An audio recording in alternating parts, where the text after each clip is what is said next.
Oh, bye, Trundle. Okay, fine. Oh my god.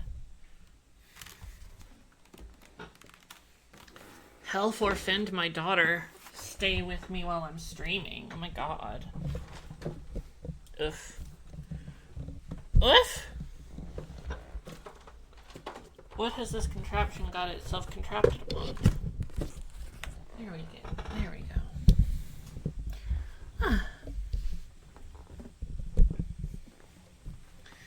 Ah. Here we go. Here we go. Here we go.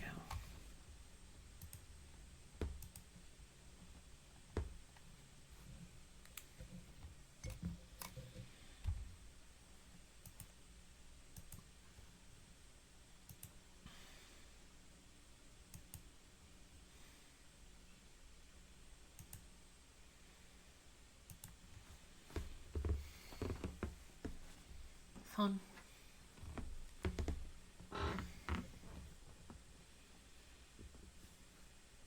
Kirei, kirei, loving. Dareka, dareka can't be alive without you.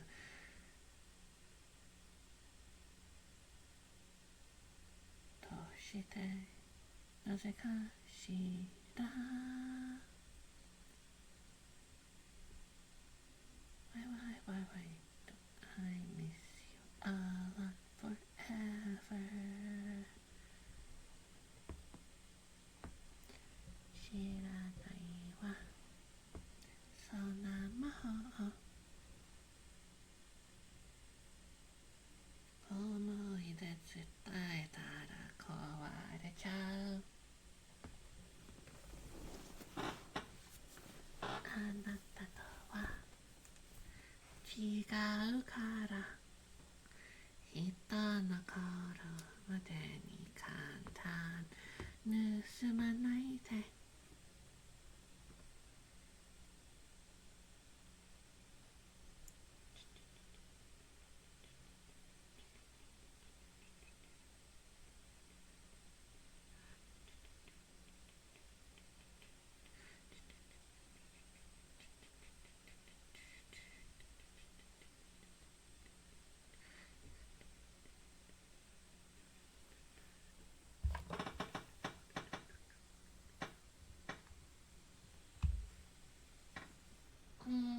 I'd love to have a gamer chair that sounds like an antique rocker.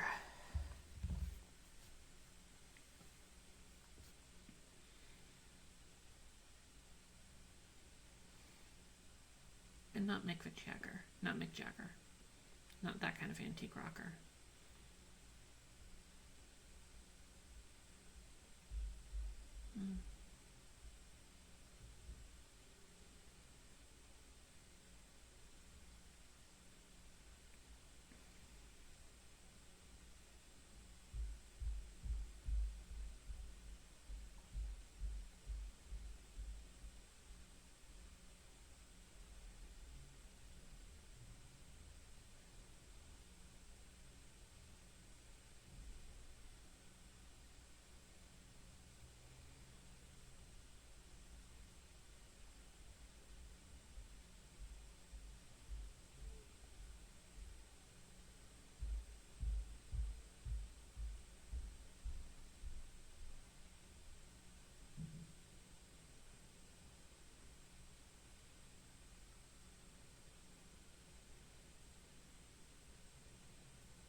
friends. Hello, friends. Have people gathered here again for Aoi Shiro? Against all physician advice and safety precautions.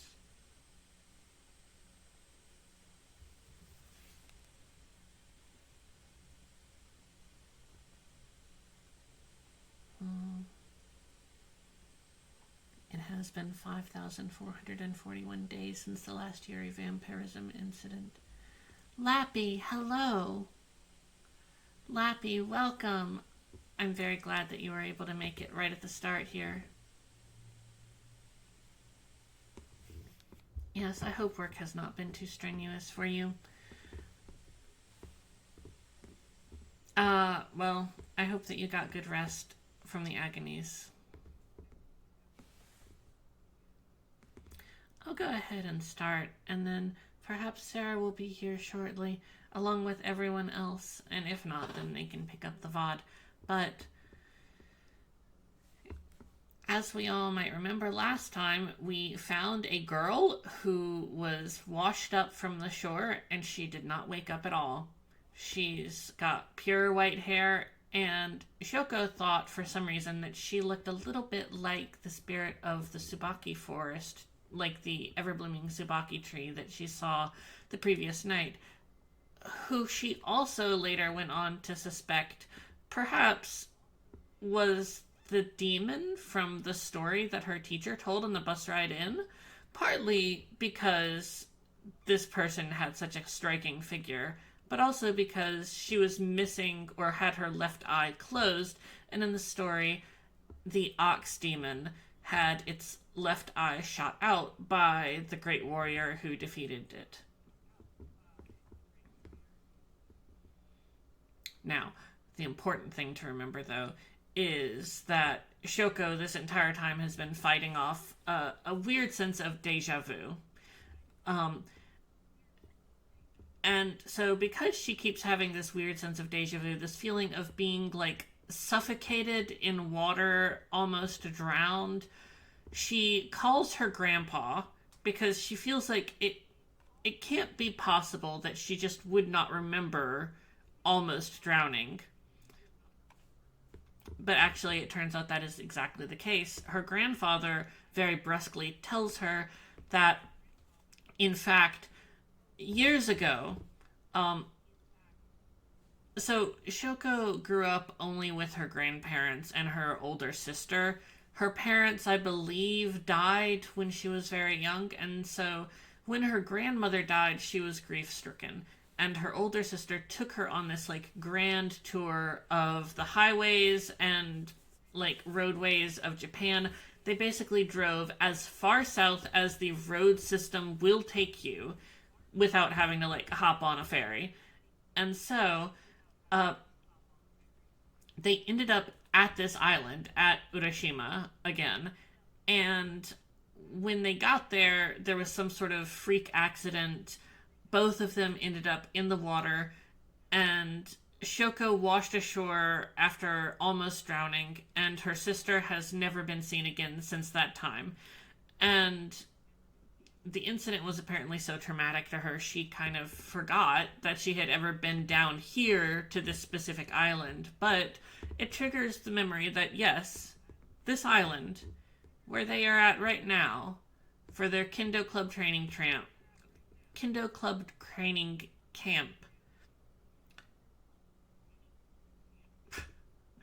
I did real bad with that.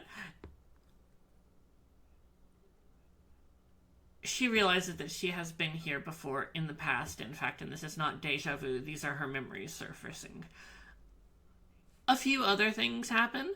One notable thing is that they find out that there is this festival to a local god, Kuro-sama. There's a lot, actually, of the detail in terms of, like, was this local god actually originally this local god? Were they sort of, like, absorbed from other local traditions and things like that during the Edo period?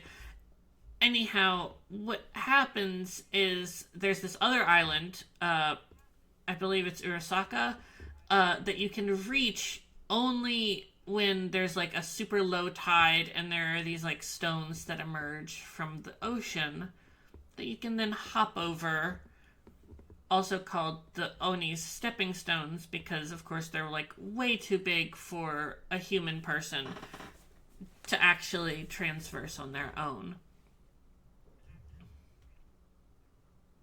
So there's a strange sort of festival uh, on that island over there that no one really knows about because they keep it very insulated. And the festival is coming up in a few days, and the monk Yukai tells everyone that there will be bad weather on the day of the festival without fail. And this is where we actually split off and got our first ending, where everyone voted to say, damn, bad weather. Better just pack it up and go home right now. And so, quickest ending, least resolution, but everybody seems fine at the end. They just go home. The mysterious white-haired girl who didn't wake up, she'll just keep on sleeping. And that was ending 1. We've got a lot more to get through though, so don't get too excited. Don't get too excited over our endings. We went back then and decided, no. We can just like in the club just like one day early if the weather really looks like it's going to get really bad. So let's see just how far we can go. And so where we are right now is we've got the students practicing. Of course, they're in their kendo club. There was actually a whole lot about them jogging and things like that earlier in the last section. But we're going to cut to their afternoon exercises. And Shoko has invited Migiwa to come and help out with, she sees both Yasumi and Migiwa hanging on the sidelines, not doing their afternoon stretches. Yasumi, of course, is sickly and the manager. But Migiwa is also there. And so Shoko, since we're on the Migiwa route, we're going to invite her to stretch with us.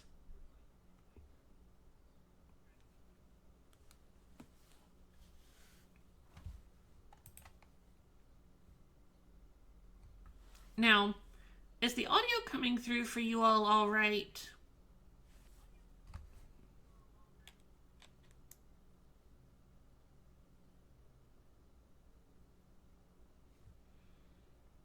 Ah, I see.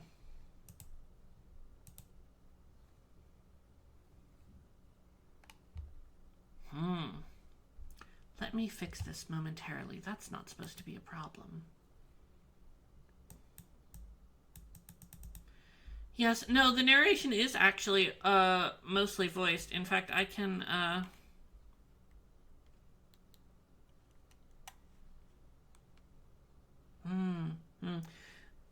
narration isn't voiced, but character dialogue is voiced. But it's true that my Nintendo Switch is not making any sounds.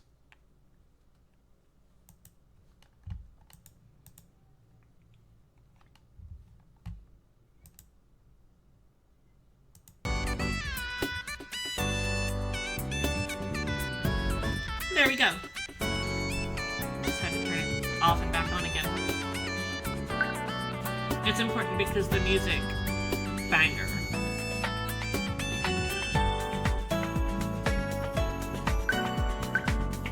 I see.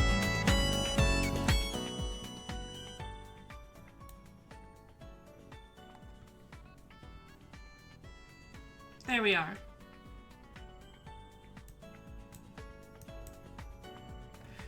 Alright.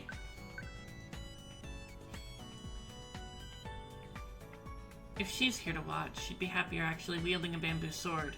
Since we are partners who eat together and sleep under the same roof, it doesn't really matter if we get along, per se. Since there's no protective gear, we're not sparring today. The exercises in Unasaka are something that can be imitated immediately by ordinary people because of that. I've seen inexperienced people in sweatshirts wielding swords in every kendo club, even in casual clothes.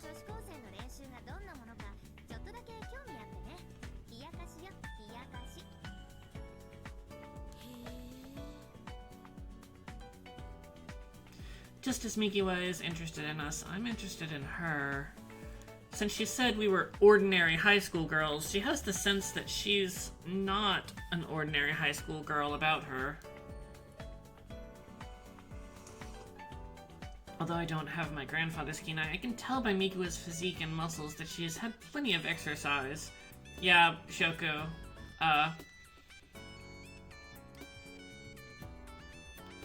Gay moments. Yeah, right? Mikiwa, with her arms crossed, pondered whether to accept my invitation.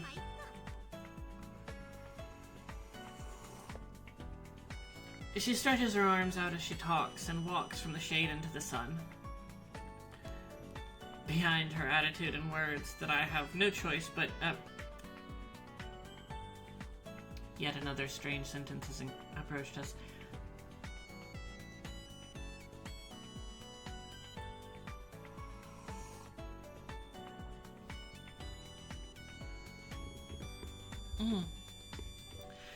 Mikiwa, smiling and happy, approached us, and since she was so full of motivation, I really had no choice but to join in with her. Seeing this, because it's Mikiwa, probably because of her personality, I am actually struggling to parse what this sentence truly means. Chat, if you have any guesses.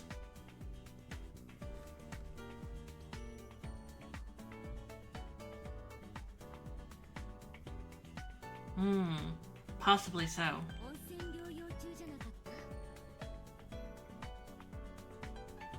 The localization for this game is not...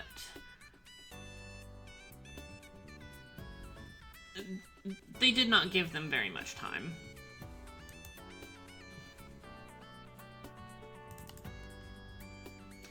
Added a little bit more water, but Mikiwa didn't really seem to care and finished with a simple stretch.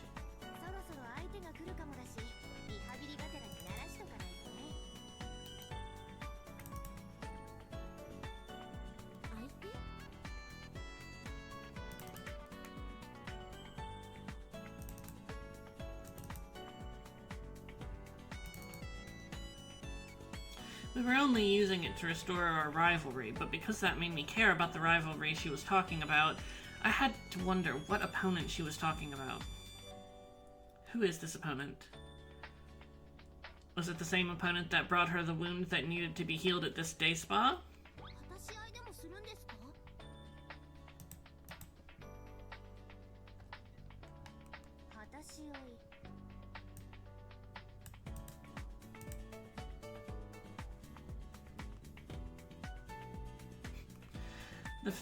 The fact that they're not ordinary high school students feels like a reasonable clue as to why they might have suffered a wound that needs healing. As if she just heard something funny, Mikiwa laughed.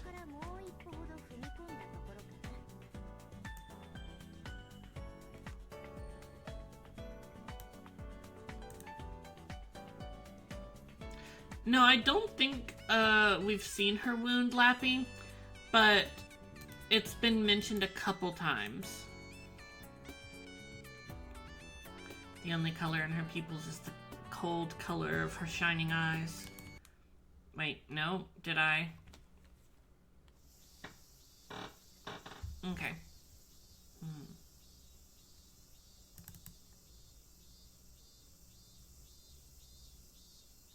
She wasn't quite warmed up yet, but unlike the rest of us who were just getting started with preparatory activities, it was as if Mikiwa's body had been warmed up for a couple of minutes and she was getting really supple. You know, getting loose and lithe and whatnot. I know because I've touched it directly that the muscle itself is soft when it's not injected with power. It's like the feeling you get when you touch a cat's back.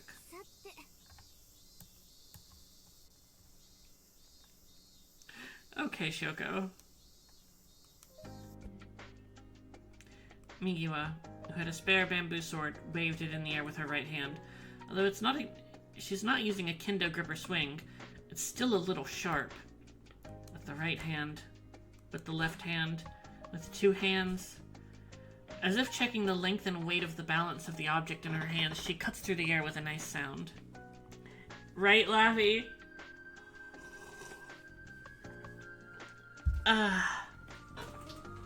Sorry, I'm also drinking tea. I hope that it doesn't get picked up too terribly on the mic.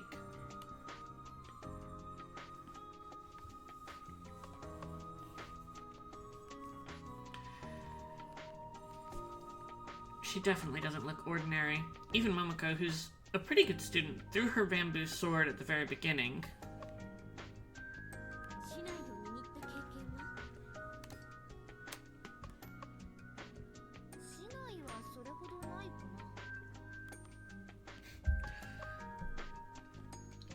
She says that she hasn't used it, but the fact that she's limiting it to Shinai means that she probably used some other sword before.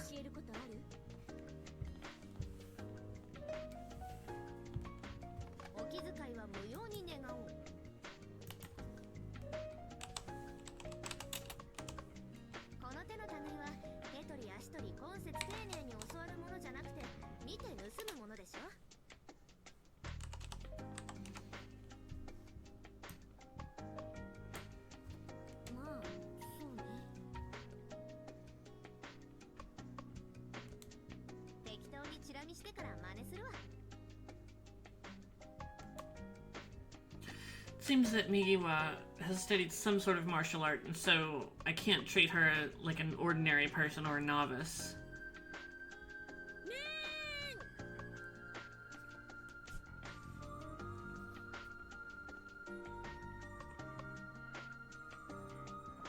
Precisely and forcefully, deliberately and quickly, I swung the bamboo sword in time.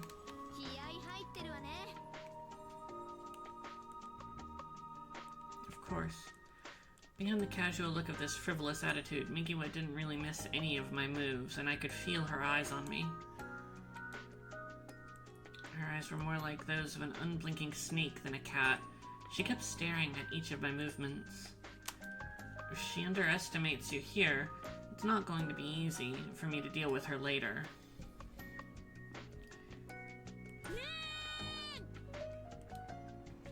After a while, Migiwa, watching us practice, decided to join in again.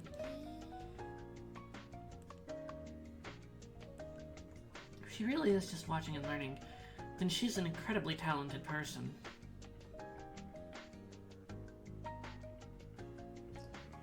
Unlike when she first picked it up, her grip and stance with the Shinai have changed into that of a formal kendo stance. Migiwa's steps were completely different from Ayumiashi, the sliding step used in kendo. Unlike ordinary people who try to imitate but fail, it's almost as if the basic concept of what she was doing was different. Her steps were silent and smooth. It was extraordinary.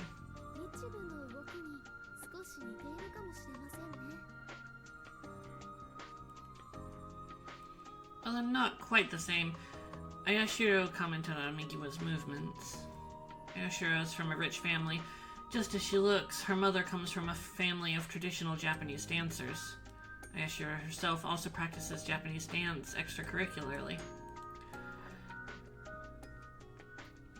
Her sword swinging is particularly beautiful because of that.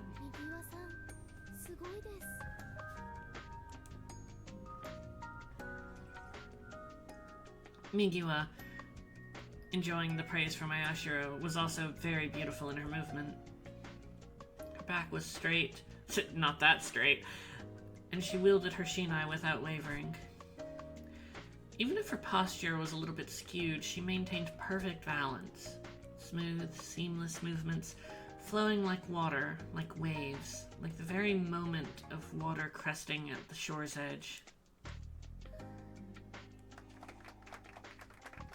As if practicing her kata, Migiwa's movements had the other members of the club mesmerized, stopping their swings and clapping their hands. Yasumi threw a papered towel over... prepared towel. Yes, do you happen to have a papered towel? Anyhow.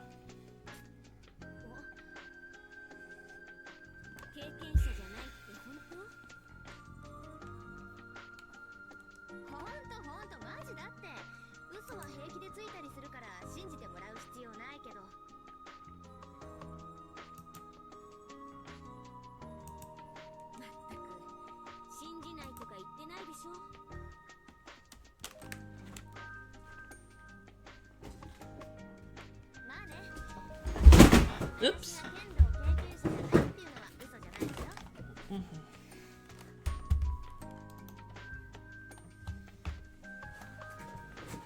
Yeah.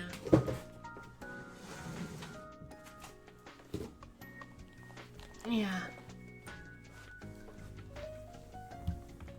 Sorry, my keyboard just fell down.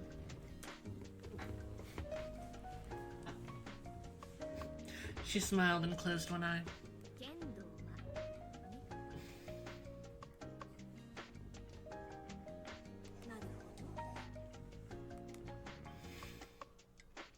It looked as though she'd been practicing other forms of martial arts for some time, and she's got a lot of skill and muscle memory built up because of that. She must be incredibly strong. I really don't want to lose to her.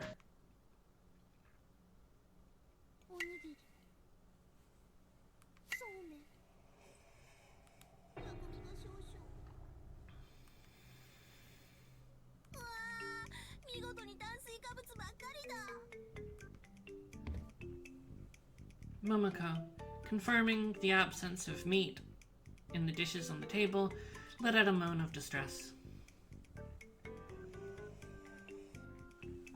There were also vegetable sticks made of radish, carrot, and cucumber, but those weren't to Momoko's liking either.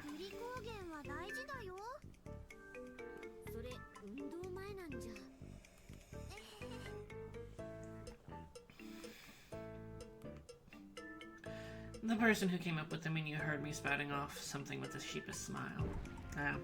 Incidentally, glycogen, produced from carbohydrates, burn faster than protein and fat, and is also a fantastic source of energy that you need immediately. It's said that athletes will eat pasta before a match, which contains almost the same 70 or 80% of carbohydrates as somen.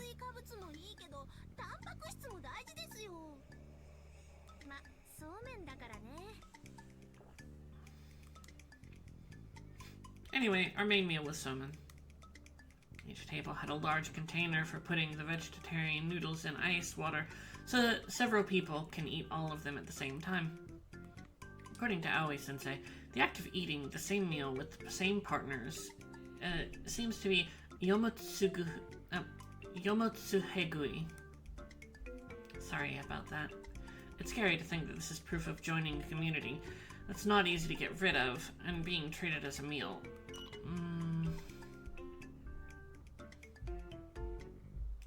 The containers we were given for vegetables and the noodles varied from ordinary cups you see in sushi shops to beautiful kiriko vessels.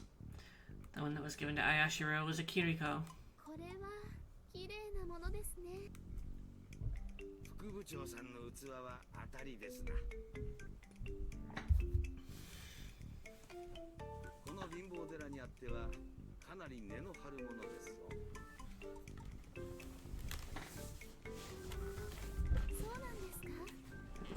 Oy.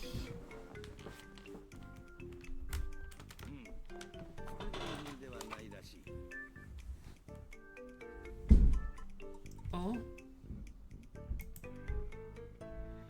Sorry, big sound up above me.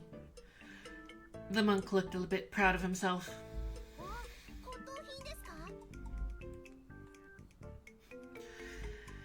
If it's not a restored original, it's definitely a genuine antique. The glass had a graceful rounded shape and a delicate design. You could see even from a glance that it was different from the usual glass carved products. It wasn't transparent glass, nor monochromatic tint. On the other side, Momoko was biting into vegetable sticks and complaining.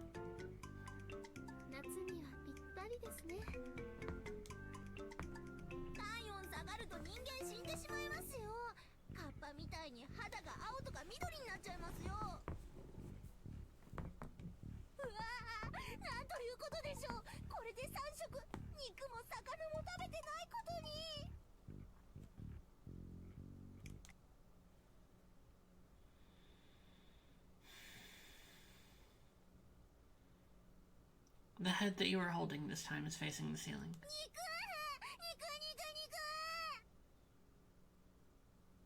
I think what they mean is Momoko holding her head screams up at the ceiling.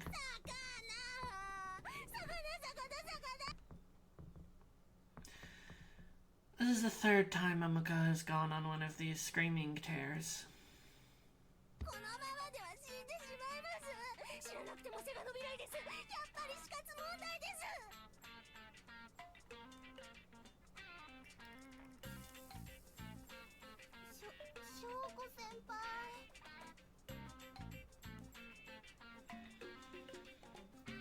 I received a distress call, and even if I used the authority of the club leader to suppress Momoko's outrage and probably only lead to more discontent, I don't really have any personal obsession with I'm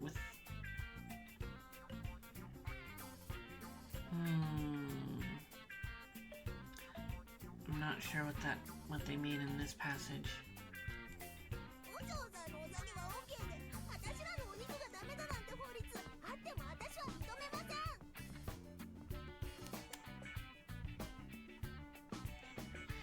Yeah, I think rather than discipline, they're going with, like, tact.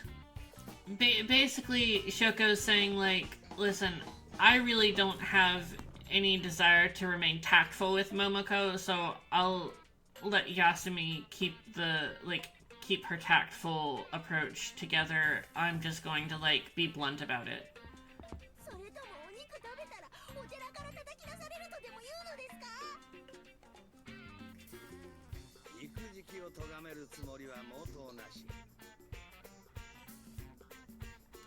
The monk put his palms together as a sign of equal respect for all food served on the table.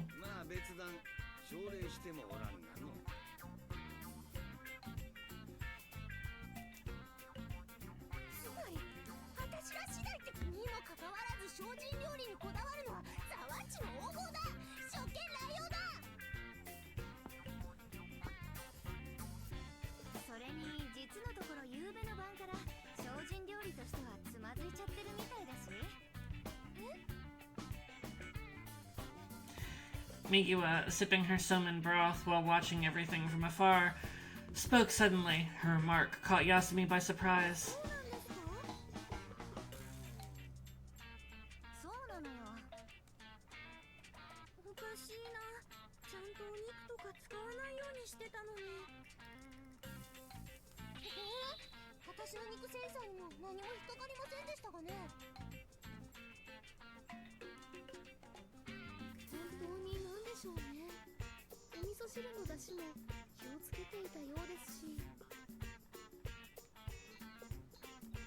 None of us had any idea. Sensei and the monk seemed to know the truth, though, but they didn't open their mouths.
Momoko and the others, who were already having trouble following this line of thought, were even more confused than before.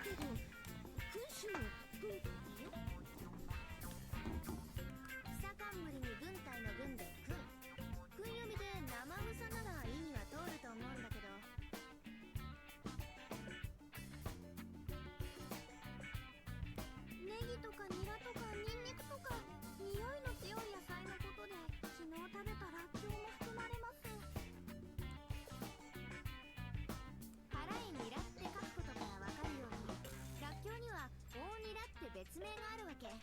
実際はユリとかネギとかの仲間だったりするけど。あ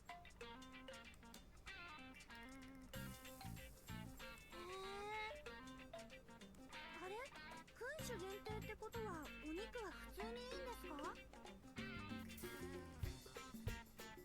牛、羊、豚を大君といい、鳥、魚、卵を小君という、すなわち生鮮渋みが。肉は普通にダメなわけだし、君主の君は五君のことだっていうのが一般的な見解だけどね。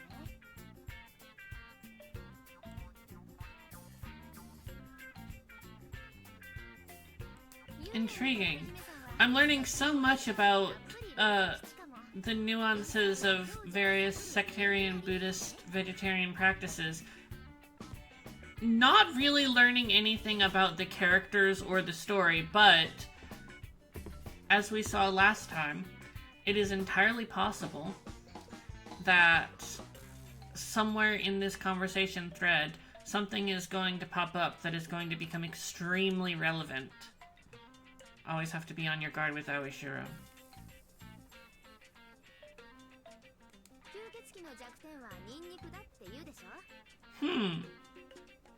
What about vampires?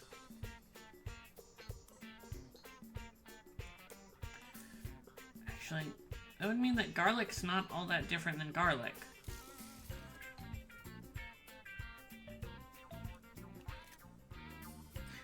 What?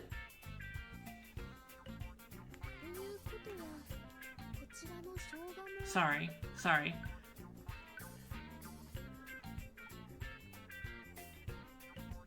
Garlic's not that different than garlic. I think they meant that ginger isn't all that different from garlic.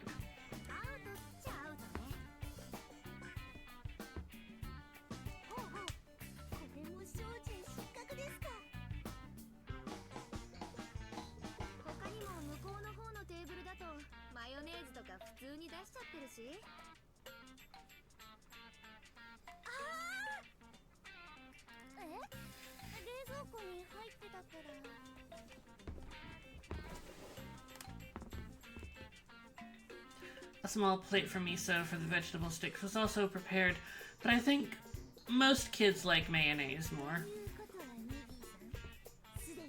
Is that true? Do more kids like mayonnaise?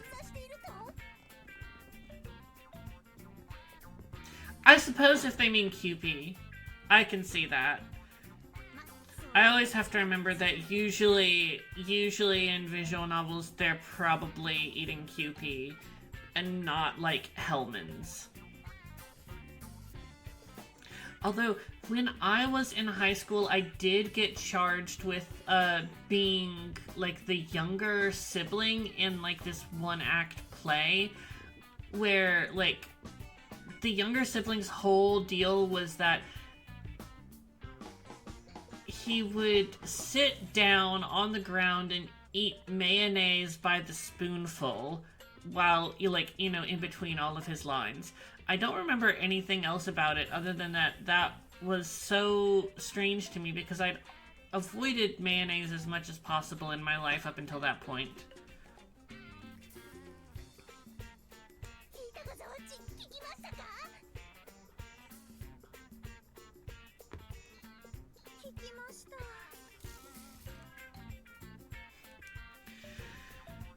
Now, with conclusive evidence, and also evidence on the scene, Momoko seems to have obtained the ghost's head.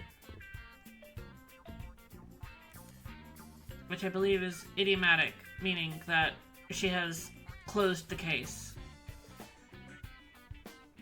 A relentless pursuit of the dispirited Yasumi.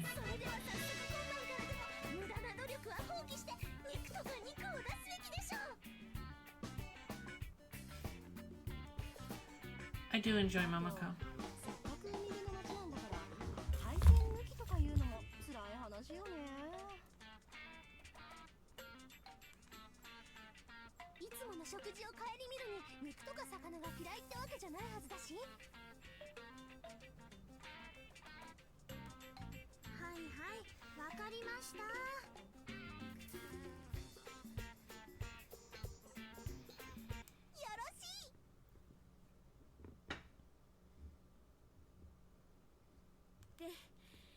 なんで桃子が献立のことに首突っ込んでるわけ？ It's not that I have any obsessions with refinement. Wait. Oh, yes. It's not that I'm really one to stand on ceremony, and so I leave all of the meal planning to Yasumi. これはしたりよさ先輩。私は一般部員の代表として現状の不満が爆発する前に改善策を示していた。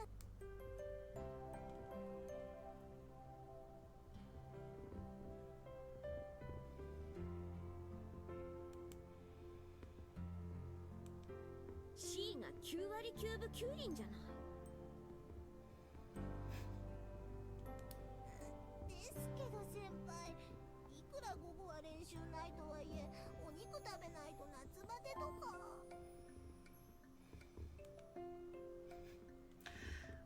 Momoko. 午後は練習しないわけ？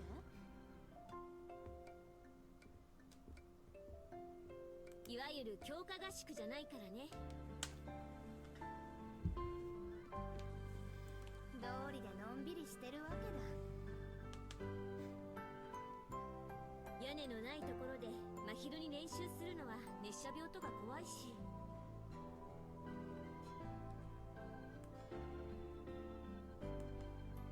Heat stroke is really bad. Be very careful in the summer heat. In the summer, it can be really tricky to keep yourself hydrated and cool while wearing protective gear. 何を軟弱なとか言いたいところだけど、私も結構夜型だし、人のことは言えないか。そういえば、昨夜も部屋にいなかったみたいだけど、夜中に一体何やってるわけ？そうね、太公望気取りかな。太公望？州の文王に仕えた賢人でね、士官前は毎日のように釣り三昧してたことから、釣りをする人のことを例えて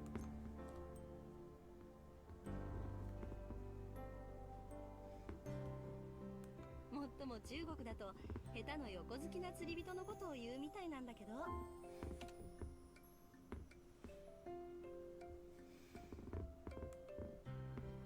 にぎわさんはどうですか？残念ながら今のところは収穫ゼロ。下道の雑魚もかからずに。寺暮らしだけに坊主ですか？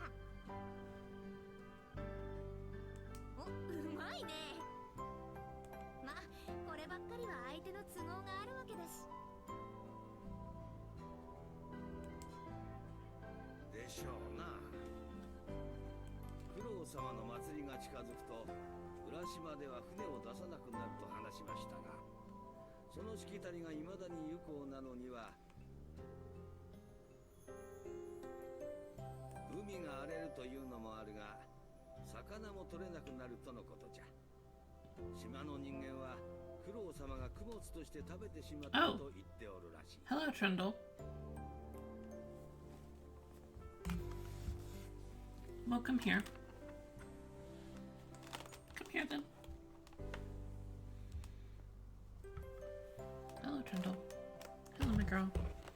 One moment, everyone, while I move a couple things around to accommodate for Trundle. And of course, we want the camera on her.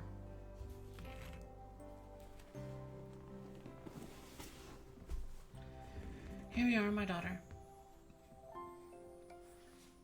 Here, you want to put your hand like that, don't you, Trundle? Okay. Lie down. It's okay, you can lie down. Be a good baby.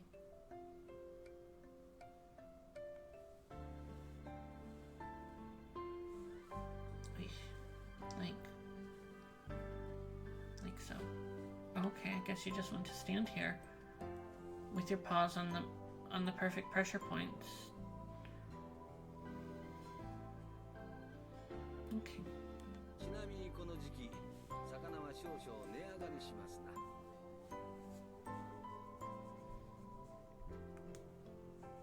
というわけで、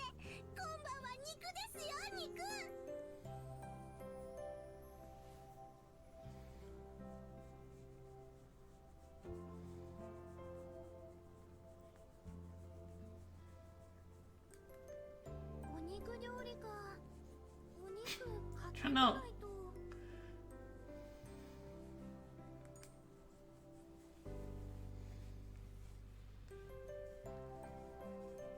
She's licking my... She's licking my hand. Since there's no way to preserve such a substantial quantity of food over several days for so many of us at the temple, we'd need to go shopping at almost every single day for a meal. だけどこの人数分だと結構な重さになる。 Okay, well that's Trundle. あと一人 Trundle's gone now after jumping up into my lap and then licking my hand a lot. I don't know what her quest was, but I hope she succeeded. 私が行きます。あ、綾代先輩は休んでいてください。買い出しは先生の車で行くから大丈夫です。車？午前の間にレンタカーを借りてきたのです。 Sensei exclaimed, twirling and spinning a key ring around her finger. 田舎じゃ足は必須ですもの。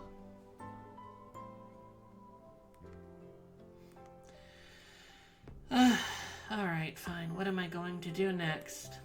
Alright! So, do we want to talk with Mikiwa? Or do we want to go to the mysterious Sala forest? Everyone, get your votes in. Remember, press the pound sign and then whatever you want to vote for. You will have 90 seconds from the time when the first vote comes through. And then whatever is in the lead at that point. And of course you can vote multiple times, but only once every 3 seconds. I really am sort of stacking the deck in hopes that people turn this into a spam contest, but everyone's been extremely polite so far, actually.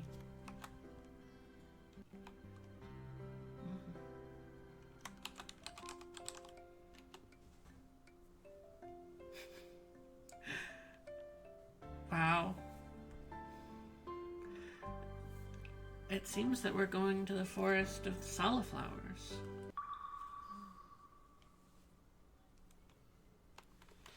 Decided to go there during my free time today. The ever-blooming Tsubaki's Sala Forest. Still in full bloom in the middle of summer. I'm going to the place where I met that person yesterday, and if I don't see them again, I'm going to go even further just to make sure. What was that unexplainable feeling that rose up inside of me? Why did I start crying suddenly? Although they don't belong to me, I feel like those tears were very important. Right, it definitely lesbianism. I mean, also, when Kohaku showed up on screen, instant fan fave. 8 years ago, during the summer holidays, I suffered a shipwreck and was miraculously rescued during a furious storm during the seas of the Kurosama Festival. What, if anything, is the fate of this one-eyed, white-haired onmyoji who served as the one who revived faith in Kurosama of Urashima?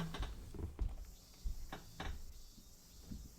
decided to go into the forest, to the ever-blooming Tsubaki's Sala forest.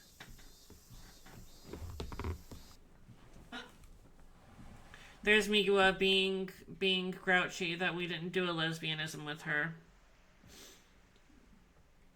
It's okay. We'll be doing that later. After finishing lunch and seeing Aoi Sensei and Yasumi off for their shopping trip, I walked towards the Sala forest. Yasumi, in charge of the menu, also went out shopping, but Momoko stayed behind to prepare for the night's dinner. It's a very rare thing that she helps with food prep. None of that mattered to me, though, and so I walked into the Tsubaki forest. Or, sorry, the Sala forest. This is the second day of our training.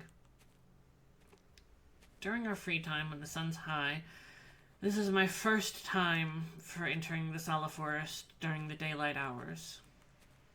The forest is beautifully in bloom with flowers fully blossomed on their trees. The green canopy overhead shades out the sun, and the salt breeze is filtered through the leaves into a refreshing, cool mist. The sound of the wind blowing through the leaves, and the sound of those leaves rubbing against each other alongside the swaying white flowers forms a refreshing, idyllic atmosphere. It's a wonderful place to spend an afternoon. This is definitely not the same as the mysterious forest from last night, so I wasn't quite sure what I'd find. この辺だったはず。 This forest is so vast, I couldn't possibly have seen the edge of it from one side to the other. Someone could have been hiding anywhere, but there's no one in my sight. 幻でも見たのか。 The ever-blooming Tsubaki wouldn't have been born in daylight if they had been fed by moonlight. If that's the case, there's no point in wandering around here in the forest during the day. Do we turn back or do we go deeper? Oh, I mean, I'm just gonna go ahead and say, like, we're here. We gotta go deeper. I want to go deeper. I've decided. If I can't see that person, I at least have to take a look at the ever-blooming Tsubaki for myself. I walk through the forest of Sala.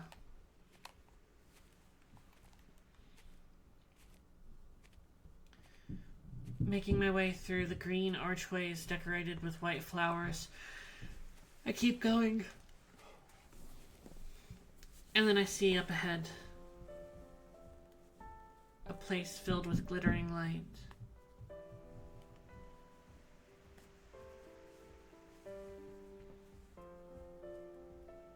As if keeping a respectful distance, the white Sala trees all avoided this one spot, giving this single solitary tree a wide berth. これがどこ先の。 Among these pure white Sala flowers, there was a single drop of bright, luscious red. The vivid movements of the flowers reminded me of the eye that stood out from the snow-white skin on that person's face. Carried by the wind, Sala flowers drifted onto me. I don't know how long I was spacing out there. Maybe I was charmed by something inhuman. 椿の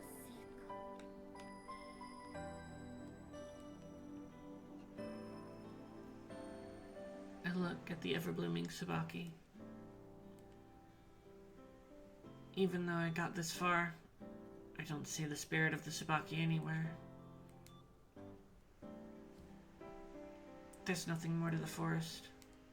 The only trees further on are white Sala. I decided to leave.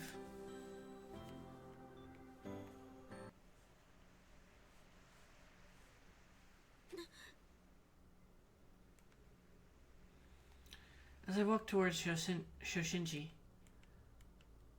my foot hits something. There's a loud noise from somewhere nearby in the grass.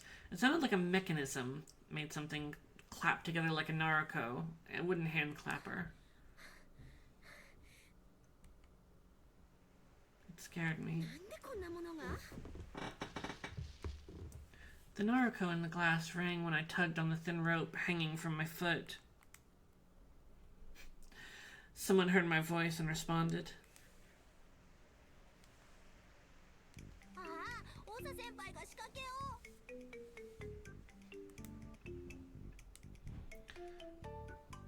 This is a trap set by Momoko. Although I also like saying that it's an organ set by Momoko. まったく、小試しは夜からですよ。そんな予定あったっ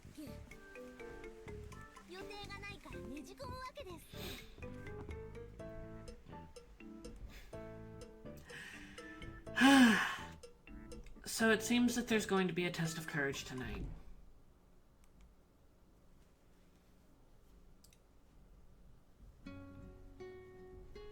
Back at Shoshinji, Yasumi, in charge of shopping, had finally returned and was resting in the room with Aoi Shiro and the rest of the club. 翔子さん、おかえりなさい。ただいま。あ、翔子先輩、おかえりなさい。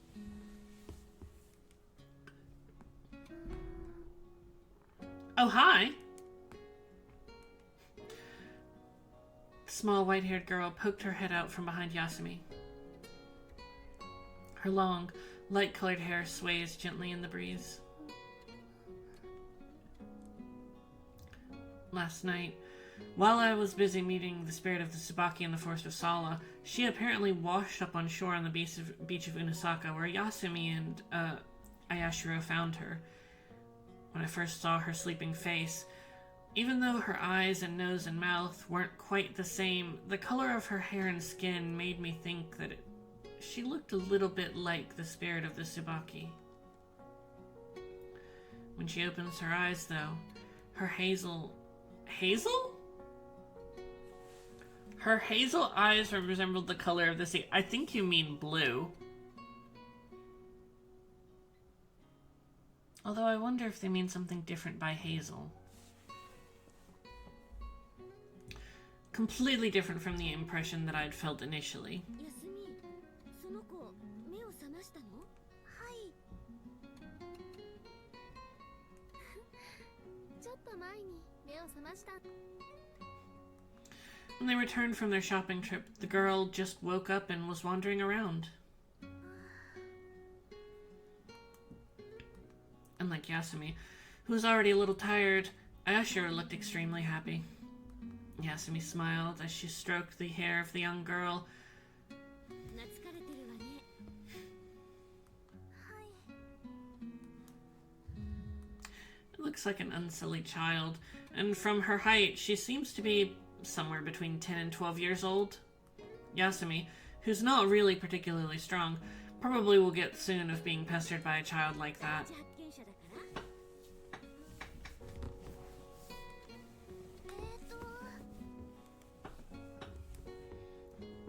Like when a bird sees the first thing it meets and thinks of it as its mother. Is this girl imprinting on Yasumi? Parent and child. Yasumi's hair is also slightly wavy, and her large round eyes are similar to this girl's face. Compared to the one who reminds me of the red Tsubaki. Although Yasumi will probably have her hands full with this, I think we'll let her take the place of this girl's mother until a guardian proper comes along. Although she didn't really have any identification on her, since she was able to wake up. 名前とかは分かった？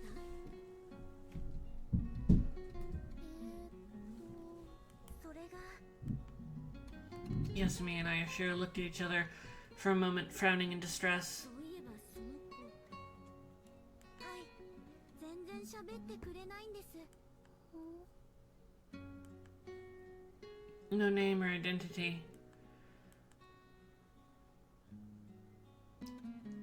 Considering that she won't say anything, and that she doesn't have any ID on her, this mysterious girl was given the temporary name of Nami. Of course, because she washed up on the waves.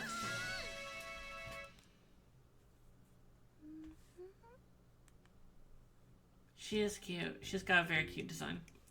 Seeing Momoko raising her hands in celebration, Nami had an incredulous look on her face and tried to mimic her posture. That is an incredibly incredulous look. I do.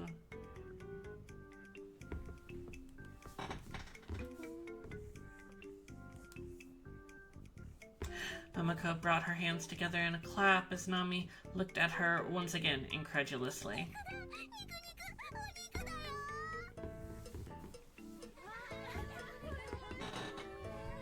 The main dish was meat, which Momoko had desperately yearned for. cooked meat prepared by simmering pork before removing it from the heat and leaving it to cool. This is simple enough, but it was complemented with simmered onions and diced lettuce to enrich the color and make up for the lack of greenery on the plate. It was a simple dish, so it wasn't difficult to prepare in bulk, and we didn't really need to worry too much about getting cold. It was, in short, simply a wonderful dish for a training camp like this. Once again, Yasumi had proven her thoughtfulness with this recipe.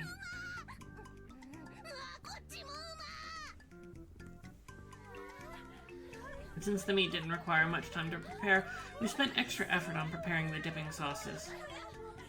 We had ponzu sauce, grated daikon, shredded dried plum, sesame sauce, miso sauce, and a moderately spicy soy. Oh, just moderately spicy sauce. Just moderately spicy sauce. TM, TM, TM. To ensure the good marriage of flavors and taste, instead of miso soup, we went with a clear soup instead. Honey wort and diced tofu in the soup immediately gave a pleasant, refreshing taste for summer.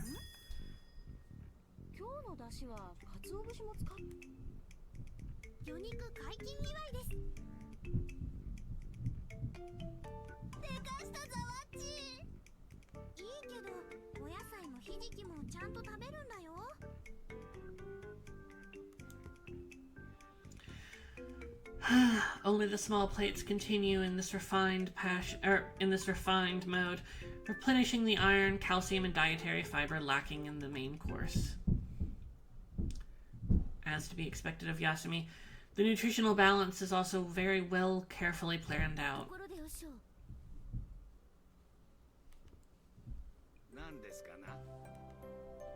The monk looked over to his side.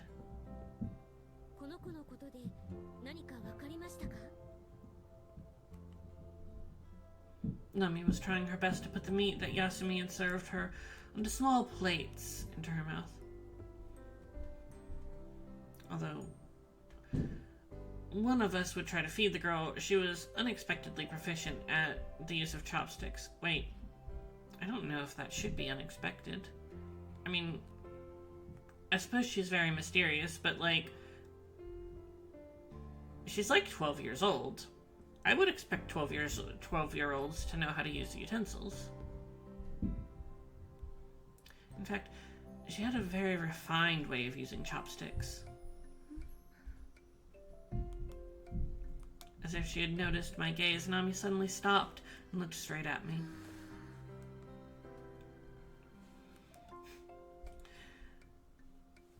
Just as we've done for her, she picked up a piece of meat with her chopsticks and brought it to my mouth.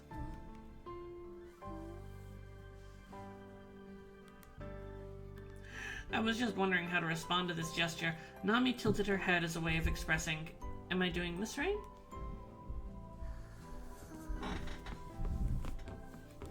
She opened her small mouth wide, prompting me to do the same for her.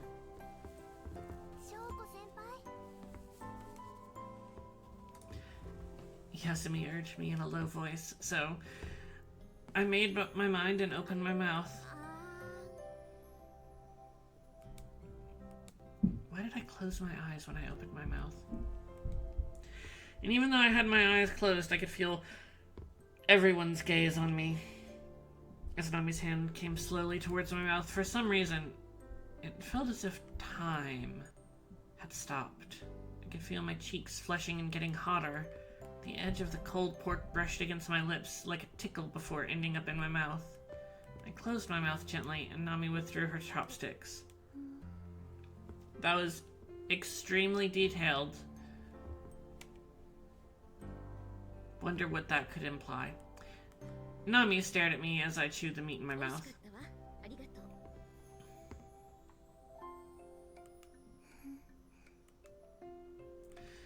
She seemed satisfied with that and resumed eating her own meal.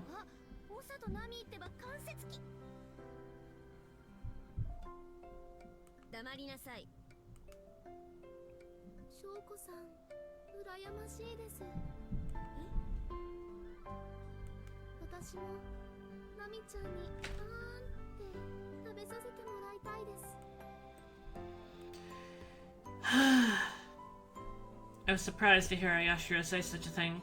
I didn't know she had this sort of side to her. よ。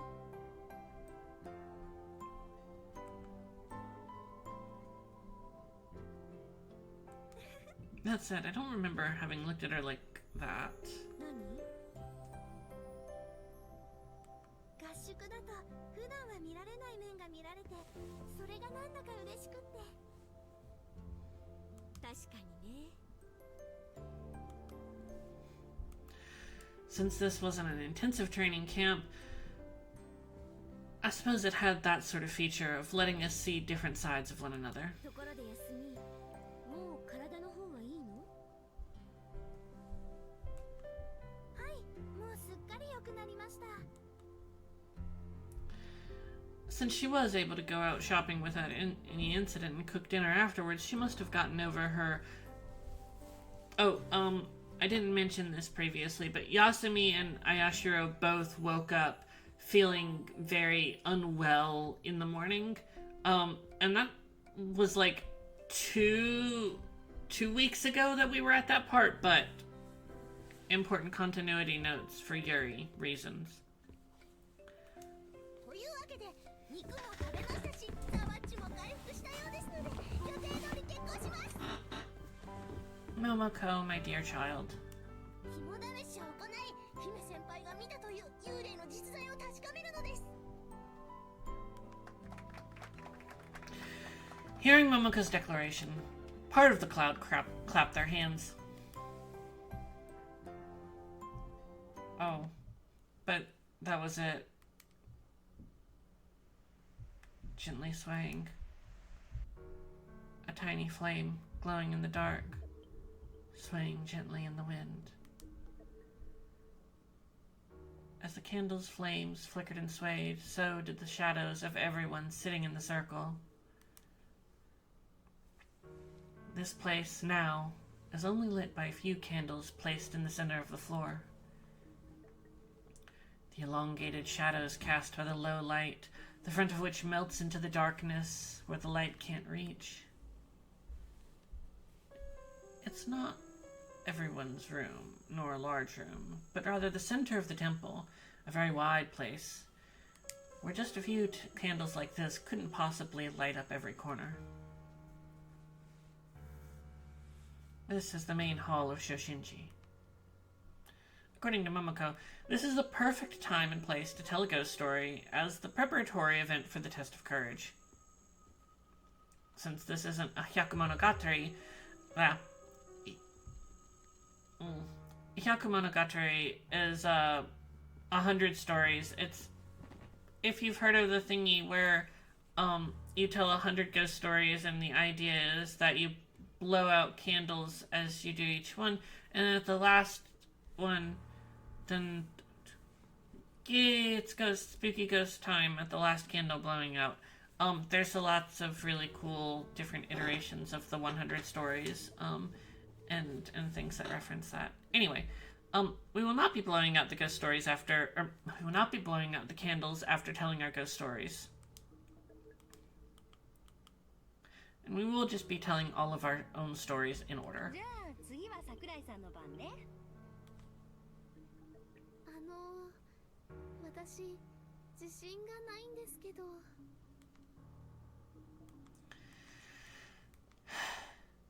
Aoi Shiro first made it clear that you can't really say anything too horrible. Some people are actually very good at ghost stories, and so making this declaration sort of evened the playing field, but Aoi Shiro's lack of confidence is real. こういうの得意じゃないからね。もしかして怖いの苦手ですか？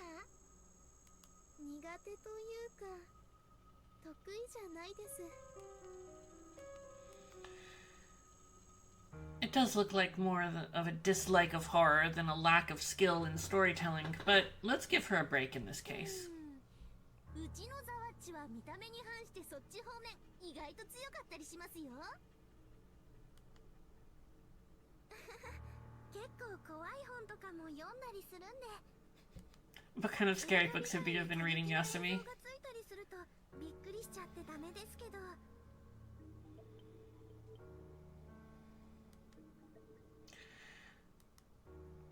This isn't the wildest thing I've heard. Psychological fear isn't the same as being frightened by a sound or a light, which can cause physical fear impulsively through ホ images. ラーはいいけどスプラッタはダメって感じ？ちなみに私はどっちもどん高い。では桃子ちゃん行きますよ。 At Ayashiro's declaration, everyone quieted down. The darkness of the vast room swallowed up all of the reverberations and echoes, and a heavy silence settled in over us. Ayashiro began. 今日の明け方のことなんですけど、変な気配を感じて目が覚めたんです。 Although she made her declaration, the content was still a bit disappointing. あやしろ、それもう聞いたから。あ、やっぱりダメですか？何かこの先脚色は？ありません。友人の友人ネタじゃなくて実力系はありだと思うんだけど、脚色脱ぎで同じ話の繰り返しはエンターテインメント性に欠けると思うんですよね。 If it's a comedy, repetition is also part of the performance. 他にそういう体験はないんですか？霊感とかあまりない方だと思うので。 As a result, Ayashiro was defeated without a fight. Ayashiro lost her... what? Oh, okay. Because Ayashiro lost in this sense, Mikiwa and Momoko and Aoi Sensei worked really hard to salvage the scary atmosphere. They do jumble up pronouns quite a lot in this script, so sometimes it's hard to tell exactly who they're talking about.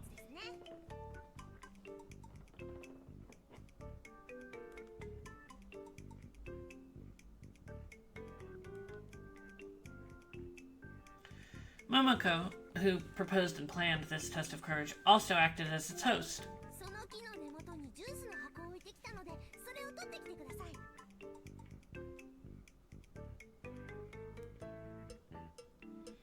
A walk into the deepest part of the Sala Forest and back is exactly what a test of courage is all about. その場で飲んじゃってくれても構いませんけど、空き缶は証拠として持ち帰ってくださいね。途中にゴミ箱ありませんから、捨てられる場所なんてどこにもありませんがね。聞いた？ゴミは出さずに持ち帰ること。 Thank you, Shoko. それで桃子、缶を持ち帰れなかった人は一体どうなるのかしらね。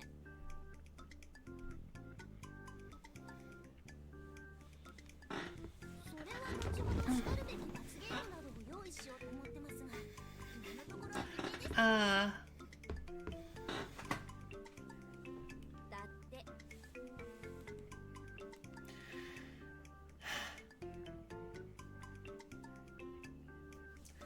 This is just first-year Momoko talking here, and so the content of our test of courage is a bit cuter than what we had last year. あ、同じジュースを買ってくれば怖い思いをしなくても合格ですよね。 Ayashiro, who'd been humiliated by last year's punishment game, has found a convenient solution, and relief washed over her face. 買ってくるってどこでですか？近くのコンビニエンスストアとか。この近辺にはありません。 Momoko palmed her flat chest with pride, indicating that she had done her research. ちなみに周辺の自販機には同じ銘柄のものは売ってないことを報告しておきます。自動販販売機の数自体少ないからね。駅前並みにあったとしてもまず売ってないとは思いますが。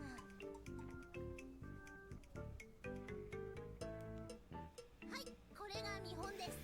一部の方にはおなじみの思い出深いものかと思われますが、皆さんよ。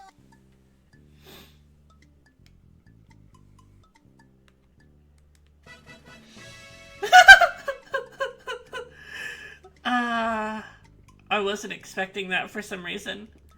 Rex coffee! The moment we saw the can that Momoko held in her hand, everyone fell speechless. This was a fairly standard 250ml beverage can. On its sturdy metallic surface, it features a base of yellow colors and brown caramel stripes. It was also a canned beverage known as Rex coffee that used an absurd amount of condensed milk in the place of regular milk, marketed with the tagline, "Preferred taste of the king." Although the beverage had witnessed an expansion in its area of distribution, it was still more like a specialty local product. Stay away, because it's dangerous. That is, it's only available in specific regions. Apparently, it wasn't available in most of Western Japan at all.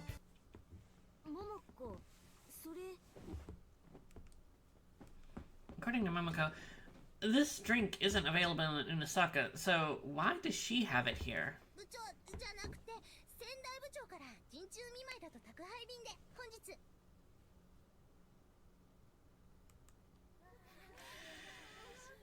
Everyone's starting to get restless. Of course, it was the person who brought the greetings that brought the conversation.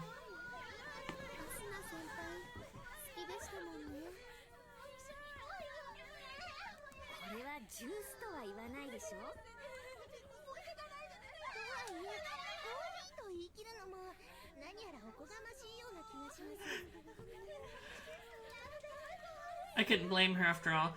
It has no milk and a lot of condensed milk. It's probably absurdly sweet. Have any of y'all ever had coffee, or especially like, have you been so desperate for coffee that you went to like a fast food place for coffee and they put in just like 99% cream by volume? There was one particular incident where I was getting home from a red-eye flight, and I had to still, like, so I got in at an airport where I had to drive 2 more hours to get home. And it was already, like, 11 o'clock at night, so I was like, oh my god. But I was right near the highway and there weren't too many other things around, so I went through McDonald's drive-thru and asked them for an iced coffee. But here's the thing. They only had about, like, 1 shot worth of iced coffee left. And so they emptied the entire container of iced coffee, little tiny bit, and then they just filled the rest of the cup with cream and ice. And it looked completely white. And I don't blame them at all. I mean, like, what are you gonna do? Like, tell a customer at 11 o'clock at night, like, oh yeah, you paid for this, but we're out of iced coffee. Like, I would have still taken it, even if they told me in advance. I was that desperate.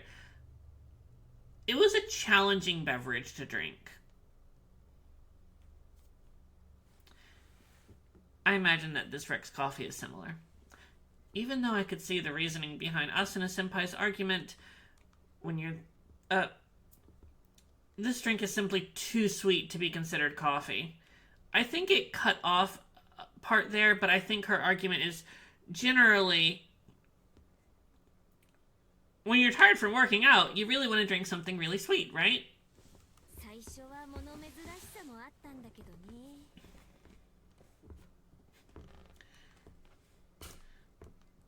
But that was just the first time that I ever drank it, and Senpai handed it to me and said, "Drink this, it's good." Momoko continued. ちらこちらに目印つけてきたんで迷うことはまずないと思いますが。 The switchbacks that would have caused people to get lost were sealed up with plastic rope. While Yasumi and Nami and I were taking a shower, Momoko was carrying coffee and confirming the route so that no one could get lost as long as they had a torch, which, because I believe the localization people here are speaking UK English, means a flashlight. Just because, I mean, I can see them using an actual torch in this game at some point, possibly, but here they do mean a flashlight.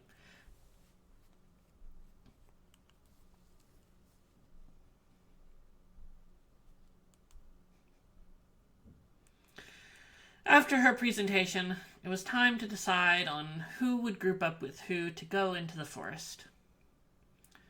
Tests of courage are all about the struggle against fear, and that means that you would be your own opponent. Typically, each of us would take turns and go alone, but that would have been a little bit too time-consuming.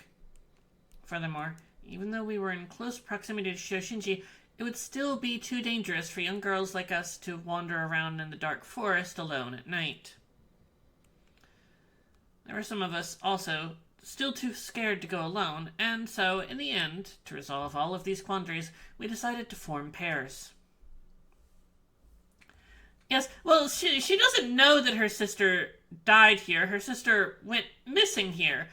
And the good/bad news is that we know, and by we I mean me and us as players, that her sister lived. And we know that her sister lived because she's one of the romance routes.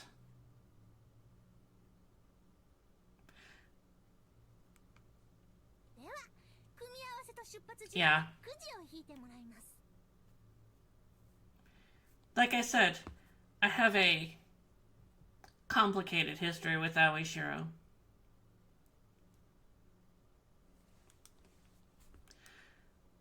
Momoko handed paper tags out to everyone, and she did not rest for a moment.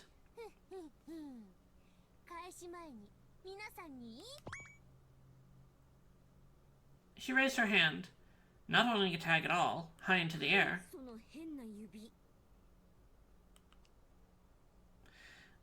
Unlike the scissors in her hand, where her index finger and middle finger were, held like this, the index finger and little finger were held up like this.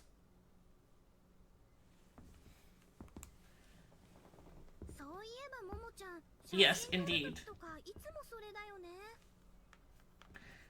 Momoko apparently makes all the horns when she takes pictures. Oh, it does. It means rock and roll, and it can repel demons.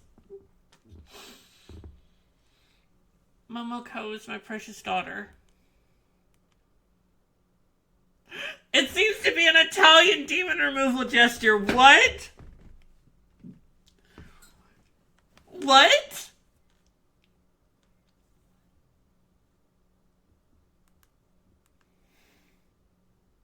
Italian demon removal?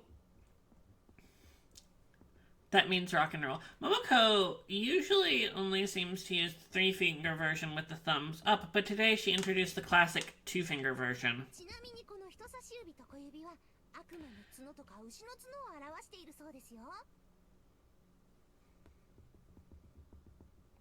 Yes, yes. This is great, though. This is great.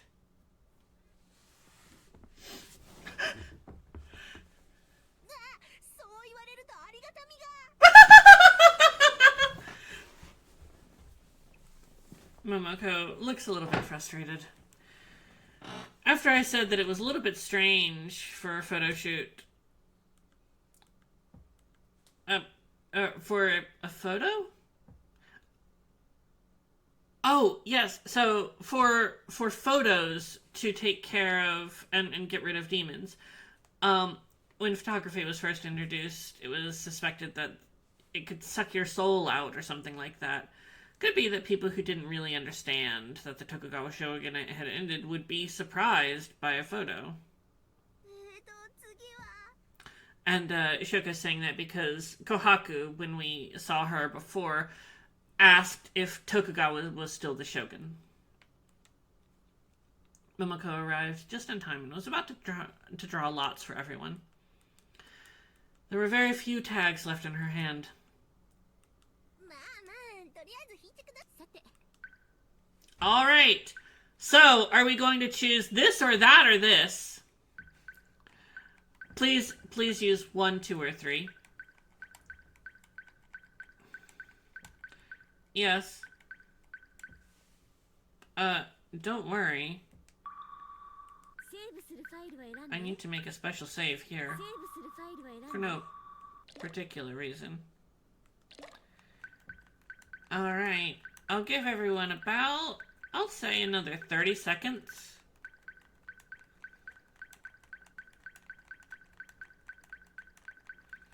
And then I'll just pick at random.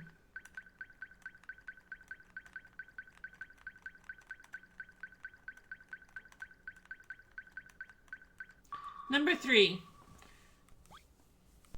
I drew a tag from Momoko's hand. The paper was opened, and I confirmed the number written on it. The number is the order of my departure, and someone else in the group has the same number. Basically, I've always had bad luck no matter what I've drawn. あら先生と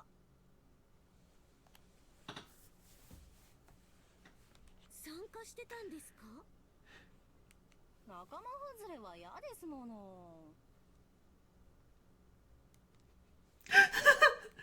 Is this good luck or bad luck? It's not that I don't like being in Sensei's group. Based on her performance during the ghost story, I can already kind of imagine what's gonna come.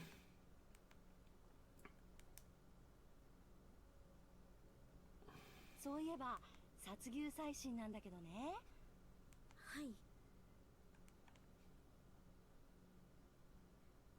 菅原道真が雷神として祀られる前の北の天神でもね比喩や怨霊に対する殺牛の祭りがあったのよ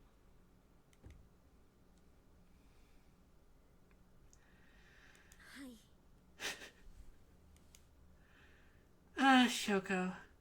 スペインの闘牛なんかにもそういう儀式の Talking freely like this and rambling on endlessly is not Kimodamashi. That's not very Kimodamashi of you, Aoi. そういうわけでえ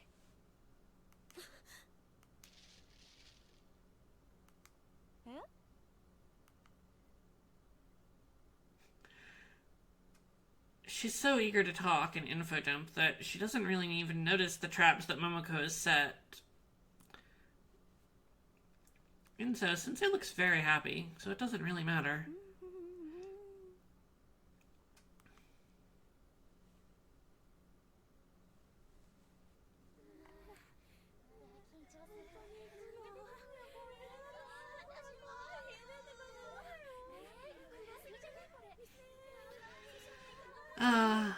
Some people ran into traps,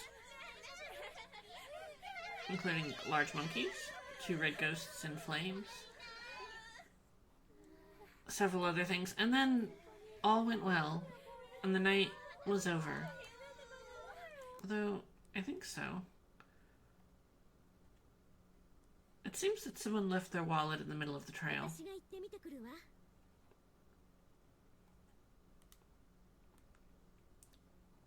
The member who could have been put wait.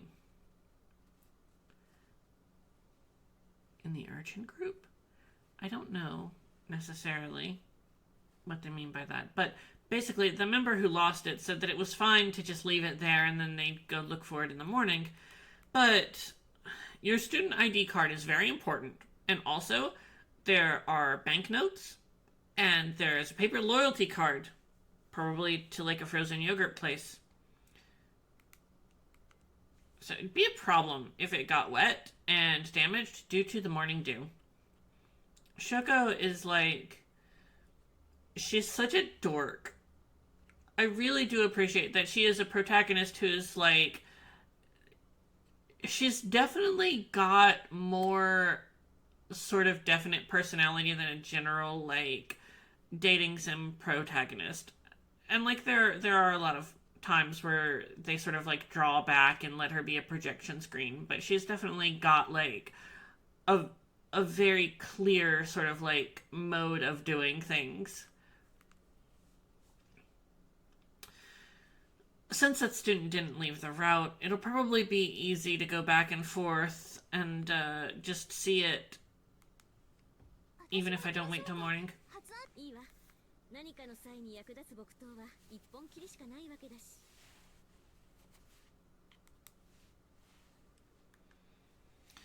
Momoko wouldn't be a burden, but it is getting late. If I go alone, would that person show up? I can't help but think so.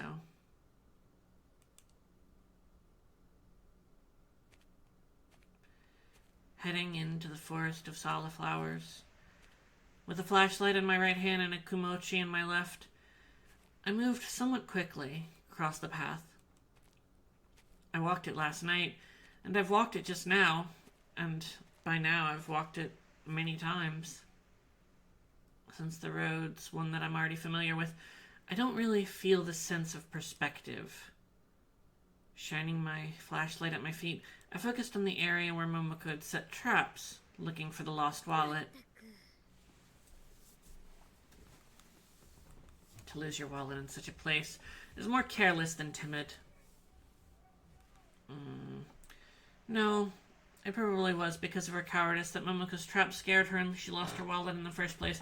Shoka, you're being very harsh. The wallet I'm looking for is white. Compared to the black and brown, it's a more obvious color at night, but at my feet, the ground is covered in salaflowers. A mass of white salaflowers covers everything like a blanket. The untended forest has a lot of flowers piling up. White flowers covering the ground were still blooming on the branches of the trees as recently as this afternoon. Because so many flowers bloomed, many fell. The principle of prosperity and decline embodied. I mourned the vagaries of the world.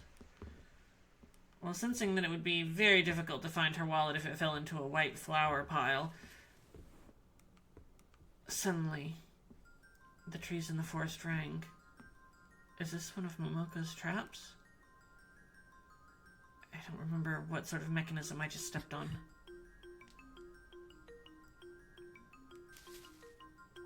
In the dark, where I heard that sound, something's moving there.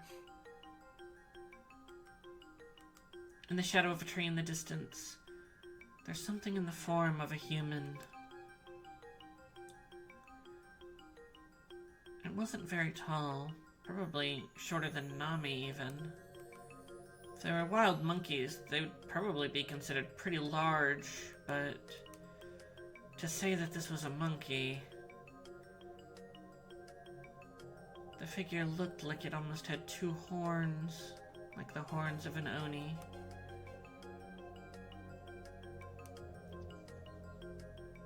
That pointed part was actually a long, narrow ear, human-like and monkey-like, amphibian-like and hybrid.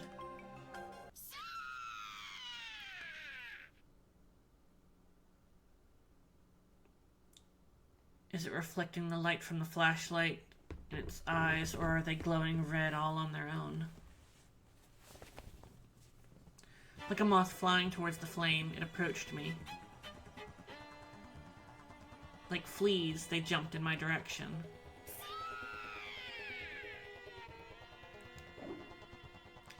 It screeched and wailed its arms.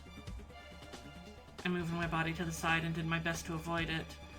The arm that brushed by Although its wrists were relatively small and in the line of its body, the flesh of its shoulders were robust, and its palms resembled baseball gloves with long, sharp nails. Surely this can't be a human. The shadow, which had fallen to the ground, turned this way in its monkey-like gesture. Saliva dripping out of its mouth and glistened in the moonlight.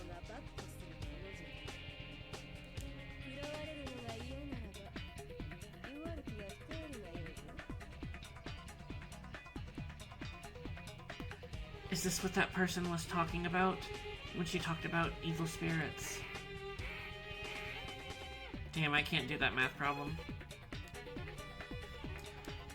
There's no way we'll be able to communicate with them. I hold the Komochi in both hands.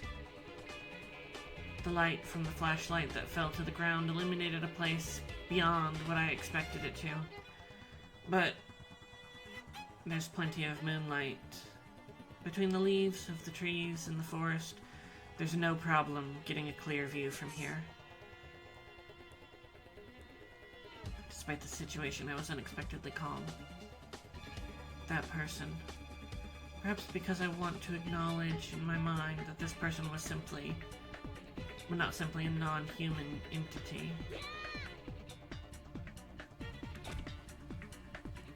In an instant, the wooden blade felt like it had struck a blow. The feel of the blade is different from that of a crisp, comfortable impact, focused on protective gears, but rather a heavy, damp, blunt feel. And then, my wooden sword, it went through. The Oni turned into something like black smoke and dissipated. If this was a normal creature that would bleed and struggle, it would leave a bloody corpse. I'd probably feel physically unbearably discomforted. In that instant, the weight of the wooden sword seemed to have increased.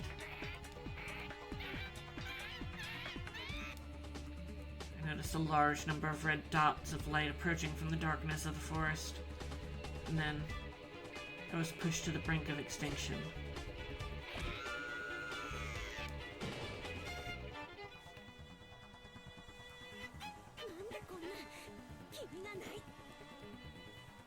I was overwhelmed by the sheer numbers of them. Where's Momoko, by the way? Where's Momoko? I might have missed that.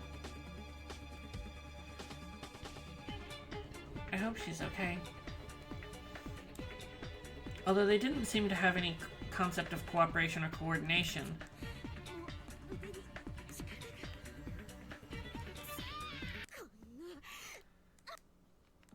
The bookend slipped out of my weak hands. If I could just reach the ever-blooming Tsubaki. If I could walk there. But I've lost all hope of ever getting there now. Snap, snap, snap. The red flowers are landing. Pop, pop, pop. Red blood is flowing out. I've been... The ever-blooming Tsubaki withers. My life withers away.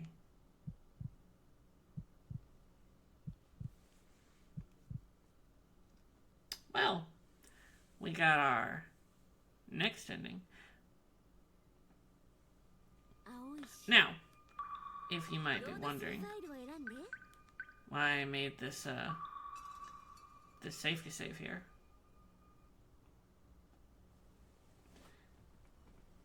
It wouldn't be that I myself have died several times in this game before. That certainly wouldn't have happened. I do feel somewhat surprised that I remember that from 2008, though. So, last time we picked number 3. Yeah, right? Like, following Sensei who info-dumped killed us. Unbelievable. Let's choose that. We choose that one. I drew a tag from Momoko's hand. I opened the paper up and confirmed the number written on it. This number is the order of my departure, and also is the same as someone else in the group.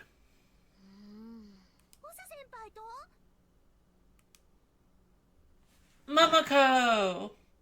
From behind me came the surprised voice of Momoko, who'd peeked at my draw. No matter how you hear it, this wasn't exactly a happy exclamation. As for Momoko, I think she wanted to team up with Yasumi. Gay. Because Momoko drew the lottery first, though, maybe this just was because of my bad luck? Maybe.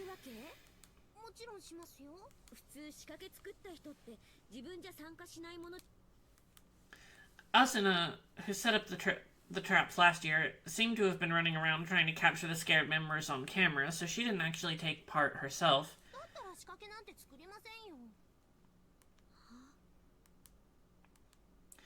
Because there are no pitfalls, it's good to do it yourself and be self-sufficient. Ah, what a defiant child.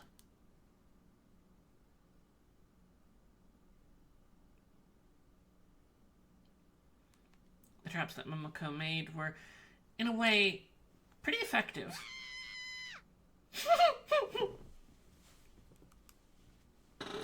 Oh, this is a good CG.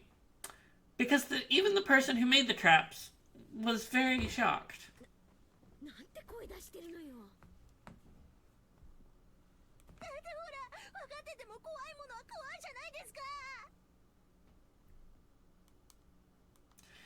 For me, Momoko's screams were more frightening than any of the traps. She shouldn't have done that on purpose.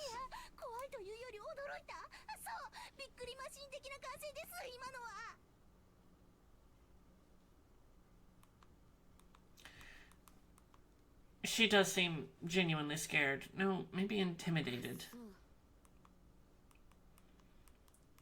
To be so content with the traps she made herself. She must be enjoying life. And so, that's the sort of thing that I was thinking as we made our way through the forest. What kind of trap people, We all discussed the sort of traps that people saw, and then all was well and the night was over. Although, someone left their wallet in the middle of the trail. Huh.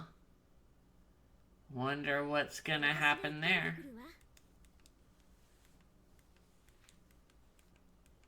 However, your student card is very important.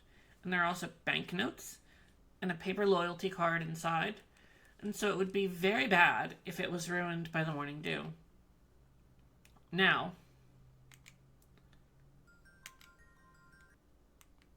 hold on.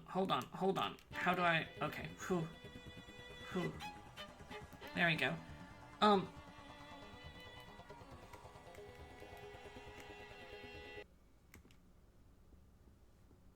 Damn. You mean that going with Momoko also leads in death? We did get that cute CG at least, though. Momoko also killed us. Are we at a dead end? Is there no way? Is there no way to survive? What is choice number 2? I drew a tag from Momoko's hand. I unfolded the paper, and then confirmed the number written on it. This number is the order of my departure, and it matches the number that someone else in the group drew. That will be my partner. Ah! The same number as Aoi Shiro.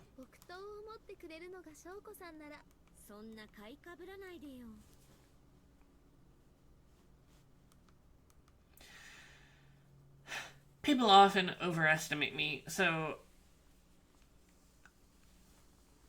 I took this as a precautionary measure.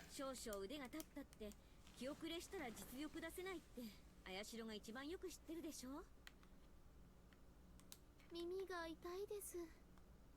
あやしろ、練習なら強いのにね。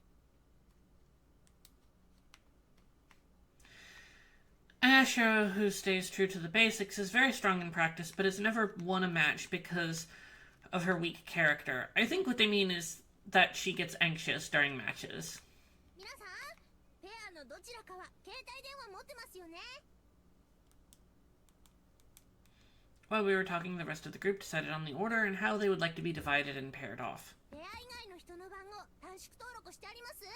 何かあった時にすぐにつなげる準備は OK？ 定額プランに入ってる人は実況しながらでも構いませんよ。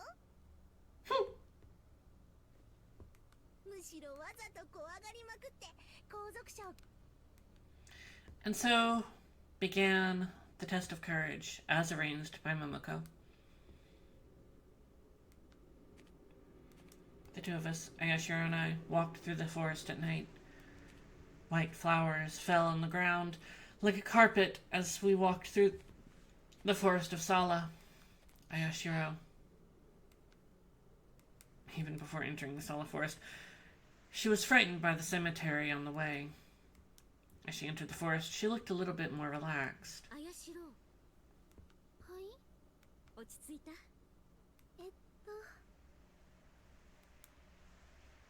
Hearing my question, she looked around as if はい。 she were in an unusual mood, squinting at the Sala flowers as it fell to the ground, reflecting the clean white moonlight. ちょっと安心しました。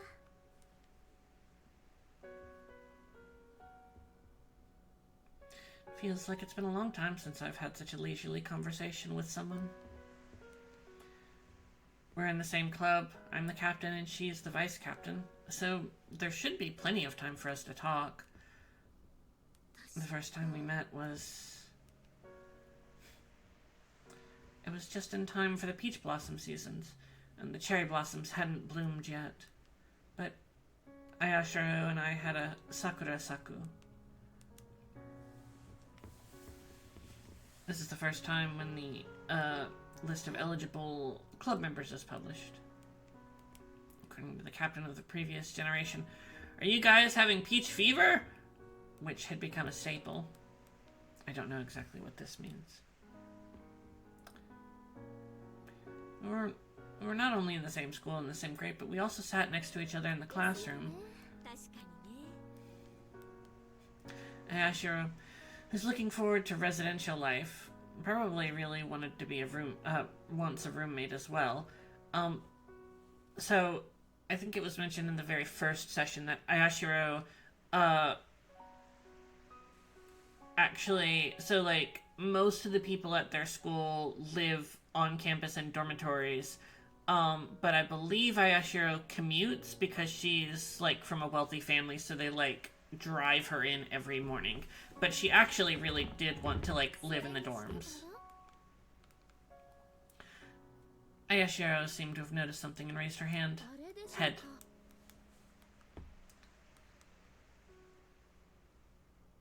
Just at the end of the road, in the pale moonlight, which casts a purple shadow on us, the red Tsubaki appeared before our eyes. これは綺麗なものですね。 The two of us stood together and looked up at the Tsubaki for a moment. そろそろ戻りましょうか。はい。では。 We took a can of the coffee out of the box at the base of the tree and walked back as we came, chatting along the way.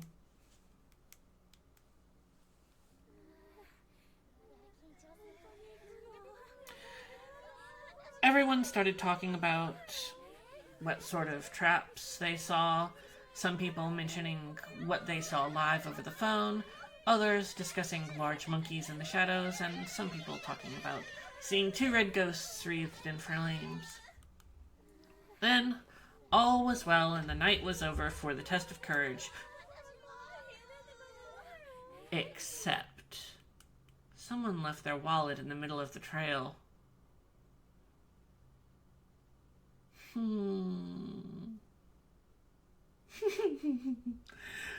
が行ってみてくるわ。 Shoko will go take a look. Shoko will go take a look. Because, you know, their banknotes, their money, and their membership card to that cute restaurant that they've been saving loyalty points for. Like, just 3 more drinks, and they get the next one free. And they're all important student ID, which is not laminated for some reason, though it is very important. Shoko has to go find this. Momoko once again volunteering with us. So, let's see if anything different happens this time.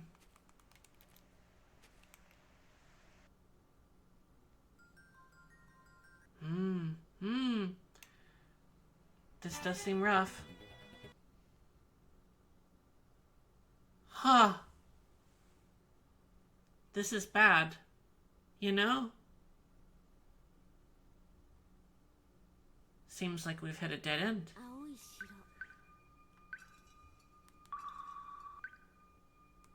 However, Aoi Shiro. ロードするファイルを選んで。 this is actually fine because we got some very cute CGs, and this is actually a route that we will unlock later on. So what I want to show you before we end tonight is, you see how we are actually all the way the heck over here on this far right side of the flowchart. We can't go any farther on this part of the flowchart right yet. The game does not really make that clear. We actually just cannot progress by this point at this point. So none of the things that we choose here will let Shoko survive. Unfortunately, she cannot let that student ID go, and she dies.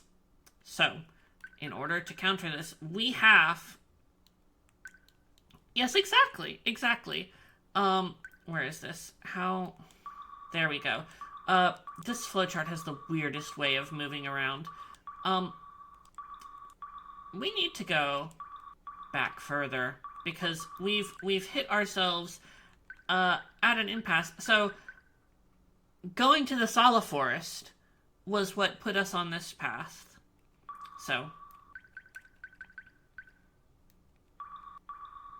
yes, so you see, we've got several different things. Essentially, there are several different points along here that branch up. But the one that we're going to go back to... No, not that one.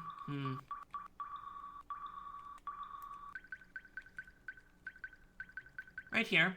Light, refreshing salmon. That is where we're going to go back to. Now, here's the thing. This game will give us that information. That this is the point that we need to go. We can't actually, you can't actually jump there from here. So, for next week, I will prepare us back at that point. But for now, that is going to be all for tonight. Knowing that no matter what paper we pick from Momoko's hand on this route, at this time, at this moment, there is no chance of our survival. Unfortunately. So, for now, good night, everyone. Thank you for taking part. 7 more days will pass on the counter. Days since the last eerily vampirism incident. Hopefully it goes a little bit better next week. And thank you for stopping by, and I will see you again next week. Once again, the VODs will be available for anyone later on up on Twitch and on YouTube. And remember to check out our next episode of Say It in Red, which will actually be coming out later this week. Good night, everyone.